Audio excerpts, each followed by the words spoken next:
ভোগালী বিহু বুলি ক'লে আমি বৰ্তমান আমাৰ অসমত তিনিটা বিহু পালন কৰে। কাতি বিহু, ভোগালী বিহু, বহাগ বিহু। বৰ্তমান আমাৰ এই ভোগালী বিহু চলি আছে বা চলাই আছোঁ। ইয়াত ভোগালী বুলি ক'লে আমি খেতিয়ক মানুহ হয়।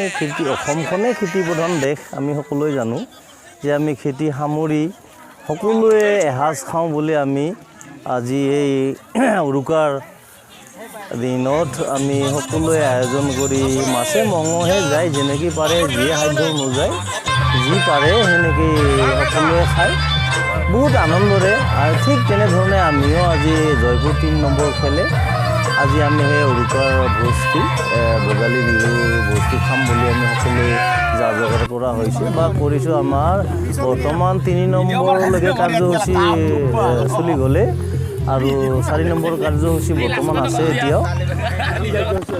এতিয়া কাৰ্যসূচীটো 1 নম্বৰত আছিলে আমাৰ গাহৰিৰ ক'ব লাগিব আমি তাৰে বোলে মানুহ যেতিয়া গাহৰি চেকেনা খোৱা, দ্বিতীয়তে আমাৰ কমানাকীটো আমাৰ এইটো থলুৱা পানীটো সেইটো খোৱা আমি চেকেনাৰ লগত।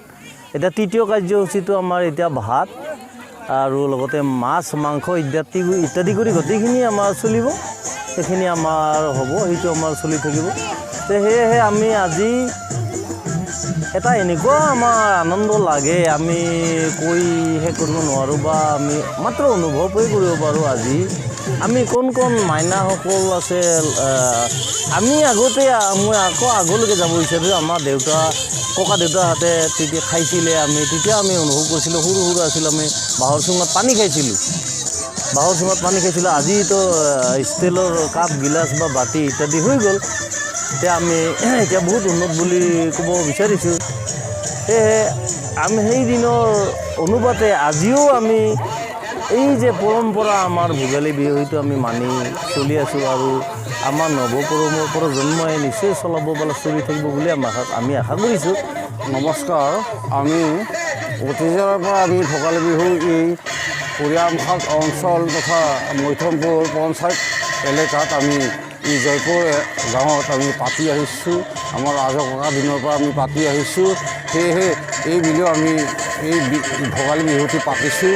সেইকাৰণে ইয়াত আয়োজন লোৱা হৈছে আজি আমাৰ এছ টি কোটা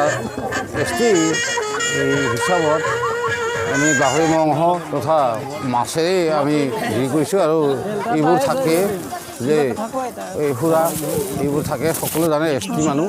সেয়েহে আমি যিখিনি আজিলৈকে